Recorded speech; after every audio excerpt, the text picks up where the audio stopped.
Hello everyone, आज हम लोग इस क्लास में जैन धर्म को पूरी तरह से समाप्त कर देंगे। यानी इस वीडियो से आप जैन धर्म जो है वो पूरी तरह से आप याद हो जाएगा, आपके भेजों में सेट हो जाएगा। बस आप थोड़ा सा भी स्किप मत कीजिए, 100% इस वीडियो को देखिए और 100% आपको याद हो जाएंगे जैन धर्म। हर एक छोटी से छोटी चीज, एक भी क्वेश्चन आपके एग्जाम से इससे बाहर नहीं आएगा। आइए देखते हैं और याद करते हैं और समझते हैं। देखिए, आज का हमारा टॉपिक है जैन धर्म। आज हमें क्या पढ़ना है? जैन धर्म के बारे में ध्यान समझने का प्रयास कीजिएगा। देखिए, सबसे पहले बात करते हैं जैन धर्म। महान शिक्षक, यानी जैन धर्म में जो महान शिक्षक होते थे, यानी जो गुरु होते थे, उन्हें बोला जाता था तीर्थंकर। क्या बोला जाता था? तीर्थंकर। यानी जैन धर्म में जो शिक्षक होते थे उन्हें तीर्थंकर बोला जाता था।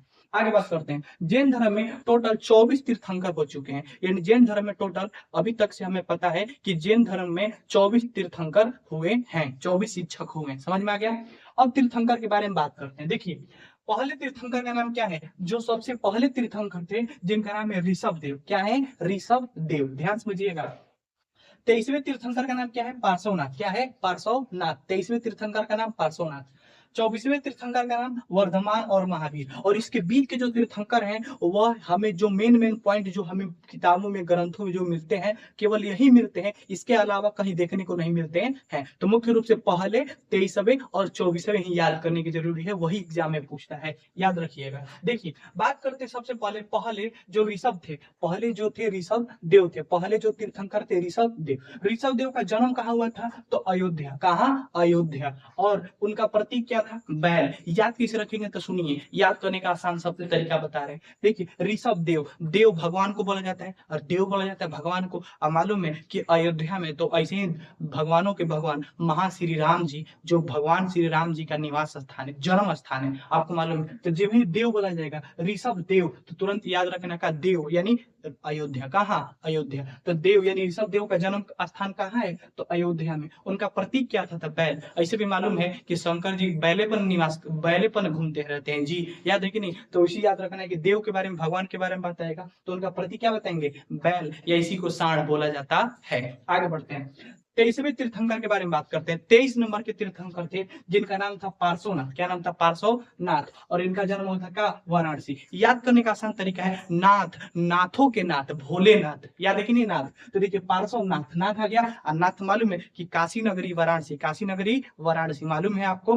तो याद रखिएगा कि नाथों के नाथ, यानी उनका जन्म स्थान, पार्श्वनाथ का जन्म स्थान कहाँ था? वाराणसी। कहाँ? वाराणसी। याद हुआ? पार्श्वनाथ 23वें तीर्थंकर थे। इनका जन्म कहाँ हुआ था? नाथ, यानी इनका जन्म कहाँ हुआ था? वाराणसी। ऐसे भी वहां पर काशी विश्वनाथ है, मालूम है कि नहीं? मालूम है। अब देखिए, इनका प्रतीक क्या था? इनका प्रतीक सर्प था। मालूम है कि शंकर जी के गला में क्या होता है? सर्प होता है, सांप होता है। नहीं मालूम है तो तुरंत आप बता सकते हैं कि पार्श्वनाथ, नाथ थे वाराणसी, इनका जन्म स्थान था वाराणसी। और इनका प्रतीक क्या था? सांप। क्या प्रतीक क्या था? सांप। याद हुआ? आगे बढ़ते हैं, 24वें तीर्थंकर। 24वें तीर्थंकर का नाम वर्धमान महावीर था। क्या नाम था? वर्धमान महावीर। इनका पूरा नाम था वर्धमान महावीर। इनका जन्म कहाँ है? तो वैशाली में। कहाँ? वैशाली। जन्म स्थान कहाँ है? वैशाली। याद कर रखेंगे। महावीर, महावीर, महावीर तो जाहिर सी बात है, महावीर जो है वो भगवान जी, यानी बोला जाता है हनुमान जी को बोला जाता है। तो महावीर तो भाई जाहिर सी बात, तो विशाल शरीर वाले हैं, विशाल हैं। तो याद रखेंगे का महावीर जब वहीं आ जाएगा तो विशाल शरीर यानी वैशाली, विशाल शरीर यानी वैशाली। उनका जन्म स्थान कहाँ है? वैशाली। और उनका प्रतीक क्या है? शेर। जो महान आदमी है तो भाई जाहिर सी बात है शेर तो रहबे करेगा, वो शेर से डरने वाले थोड़े थे। तो याद रखना है कि महावीर का 24वें तीर्थंकर महावीर थे और इनका जन्म स्थान कहाँ है? वैशाली। और प्रतीक क्या है? शेर। प्रतीक शेर। अब देखिए, वास्तविक संस्थापक, वास्तविक संस्थापक जो बोला जाता है वो वर्धमान महावीर को ही बोला जाता है, जिन्होंने जैन धर्म की क्या की थी? स्थापना की थी। इसीलिए हम अभी इसके बाद जितना भी बातों को समझेंगे वह महावीर के बारे में ही समझेंगे। यानी जो महावीर थे, वर्धमान महावीर, इन्हीं के बारे में हम समझेंगे, क्योंकि ग्रंथों में लिखा गया है कि महावीर ने ही जैन धर्म की स्थापना किए थे। आगे बात करते हैं, सुनिए, अब इनके बारे में समझते हैं।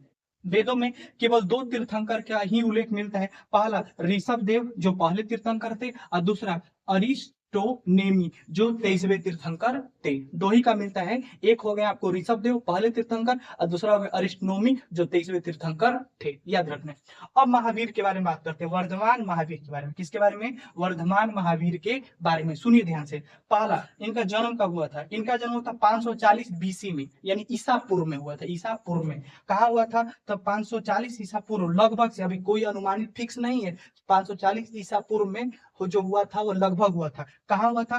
कुंडलग्राम वैशाली बिहार। जगह का नाम क्या है? कुंडलग्राम वैशाली बिहार। याद किसे रखेंगे? तब वैशाली में तो महावीर जी तो विशाल थे, तो वैशाली याद हो गया। कुंडल, वो अपने कान में देखते हैं कुंडल पहन के चलते हैं महावीर जी, तो याद रखेंगे कहा कि कुंडलग्राम के वैशाली बिहार में, वैशाली जिला के बिहार राज्य में ही जन्म हुआ था। कहाँ? तो वर्धमान महावीर का, याद हुआ। आगे बात करते हैं इनका मृत्यु हुआ था 468 ईसा पूर्व में। कब? 468 ईसा पूर्व में। कहा? तो 72 वर्ष की उम्र में, मात्र 72 साल के थे तभी इनका महावीर जी का मृत्यु हो गया था। और कहाँ हुआ था? तो पावापुरी जो बिहार शरीफ जिला में, बिहार में। कहा? पावापुर में हो गया था। हम वहां पर घूमे भी गए हैं, चारों तरफ देखिएगा तो तालाब है, और तालाब के बीच में देखिएगा तो उनका क्या बनाया गया है? तो उनका पावापुरी का जल मंदिर बनाया गया है, जहां पर क्या है? तो उनका जो है वह उनके जो मृत्यु स्थल को बनाया गया है, घूमने लायक है। आगे बढ़ते हैं। इनके पिता का नाम क्या था? सिद्धार्थ। पिता का नाम क्या था? सिद्धार्थ, याद रखना है। पिता का नाम क्या था? सिद्धार्थ, जो ज्ञातक कुल के क्षत्रिय थे। क्या थे? ज्ञातक कुल के क्षत्रिय थे। पिता का नाम था सिद्धार्थ, जो ज्ञातक कुल के क्षत्रिय थे। आगे बात करते हैं। माता का नाम था तिरसला। माता का नाम क्या था? तिरसला, यानी महावीर का माता का नाम क्या था? तिरसला। क्या नाम था? तिरसला। आगे बढ़ते हैं। इनकी पत्नी का नाम यशोदा था। पत्नी का नाम यशोदा था। पत्नी का नाम क्या था? यशोदा। यशोदा, मालूम है कि आपको याद रखना, इनकी पत्नी का नाम और कृष्ण जी की जो है वो माता जी का नाम यशोदा है। समझ में आए? तो याद रखना, उसे रिलेट करके याद रखेंगे का कि महावीर जी की पत्नी का नाम क्या था? तो यशोदा। क्या? यशोदा। अब समझिए, यशोदा से पुत्री हुई, यानी महावीर की पुत्री हुई, महावीर जी की पुत्री हुई, तो इनकी पुत्री का नाम था अनुजा प्रियदर्शी। क्या नाम था? अनुजा प्रियदर्शी। महावीर जी थे, इनके जो पत्नी थी यशोदा, इनसे एक बच्ची हुई जिनका नाम था अनुजा प्रियदर्शी। क्या नाम था? अनुजा प्रियदर्शी। इनका शादी हुआ, इनका पत्नी जो थी तो इनका बच्ची का जन्म दी अनुजा प्रियदर्शी, तो इनका शादी हुआ। जो शादी हुआ तो वो शादी किन से हुआ था? किन से? तो जमाल से। किन से हुआ? तो जमाल से, यानी जो जमाल, जिनको जयमाली बोला जाता है, तो जमाली से क्या हुआ? तो शादी हो गया। यानी बात किया जाए तो महावीर जी के जो दामाद के नाम क्या था? तो दामाद का नाम था जमाली। क्या नाम था? जमाली। अभी जो जमाली थे, यानी अनुजा प्रियदर्शी के जो पति कहलाएंगे ना जी, तो पति यानी जमाली थे। जमाली महावीर के प्रथम अनुयायी थे, यानी महावीर के प्रथम अनुयायी मतलब उनके धर्मों को प्रथम मानने वाले थे, यानी उनके दामाद कौन? जमाली थे। याद रखना है। अगला पॉइंट बात करते हैं, गिरि त्याग। जो महावीर जी थे उन्होंने यह मोह माया को त्याग करके, यानी मोह माया को त्यागने का निर्णय कब लिया? तो जब 30 साल का उम्र हो गया, जब वो 30 साल के हो गए, तो 30 साल की उम्र में उन्होंने 30 साल की अवस्था में घर को त्याग दिया महावीर जी, यानी जिनका नाम है वर्धमान महावीर। आगे बढ़ते हैं। ज्ञान प्राप्ति, यानी इन्होंने घर को त्याग दिया, देखा कि दुनिया के मोह माया में कुछ रखा उखा नहीं है, ये दुनिया जो है मोह माया में एक दूसरे से उलझी हुई है। इसीलिए अगर हमें सत्य की प्राप्ति करना है, अगर हमें सत्य की खोज करनी है, तो हमें इस मोह माया से, इस मोह माया के उलझन से दूर होना पड़ेगा, हमें बाहर निकलना पड़ेगा। इसीलिए इन्होंने 30 साल की उम्र में घर को त्याग दिया। घर को क्या किया? त्याग दिया। और उसके बाद इनको ज्ञान की प्राप्ति हुई 42 वर्ष की उम्र में, यानी इन्होंने 12 साल कठिन तपस्या की, और इनको 30 साल के बाद इन्होंने घर त्यागा था, और 42 साल जब इनका एज हो गया था तब इनको ज्ञान की प्राप्ति हुई। और कहाँ हुई? तो ज्ञान की प्राप्ति साल वृक्ष के, कौन सा वृक्ष के नीचे? साल वृक्ष के नीचे जो है इनको ज्ञान की प्राप्ति हुई। किनको? महावीर को। नहीं याद होगा तो याद रखेंगे, साल बिछा के नीचे बैठ गए थे, तो साल से साल वृक्ष, और उनके नीचे कौन थे? बैठे हुए थे। कौन? तो याद रखना है कि वर्धमान महावीर। साल वृक्ष के नीचे ज्ञान की प्राप्ति हुई। उसके बाद बात करते हैं, नदी कौन थी? तो नदी थी ऋजुपालिका। नदी का नाम क्या था? ऋजुपालिका। नदी के तट के किनारे जो साल वृक्ष था, तो साल वृक्ष के नीचे ही महावीर जी का क्या हुआ था? तो ज्ञान की प्राप्ति हुई थी। आगे बात करते हैं।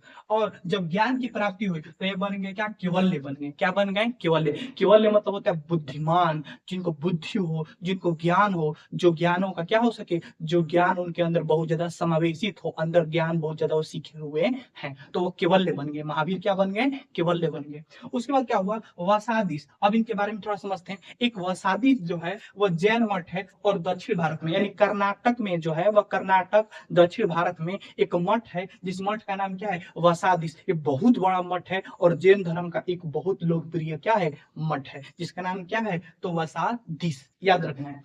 आगे बात करते हैं। प्रथम उपदेश। प्रथम उपदेश इन्होंने कहा दिया था, तो प्रथम उपदेश इन्होंने कहा पावा वसादीस। पावा वसादीस जो दक्षिण भारत में है, या पावापुरी में। देखिए ध्यान समझिए, अलग अलग मतों में अलग अलग जवाब मिलता है। यानी पावा पावा वसादीस दक्षिण भारत में भी इन्होंने क्या किया था, प्रथम उपदेश दिया था। या बिहार के जो जो राजगीर है वहां पर भी इन्होंने प्रथम उपदेश दिया था। तो अलग अलग जगहों पर अलग अलग मत मिलता है, अलग अलग लेखकों के द्वारा।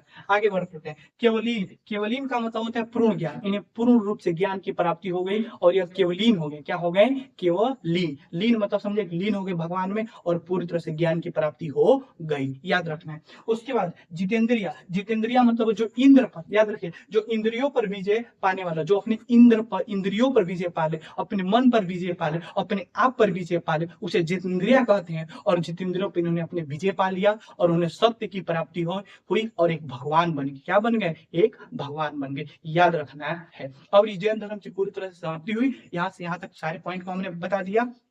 अब अगर आपको हमारा प्रयास अच्छा लगा हो तो कुमार जीएस यूट्यूब चैनल को लाइक, सब्सक्राइब, कमेंट करें। जय हिंद।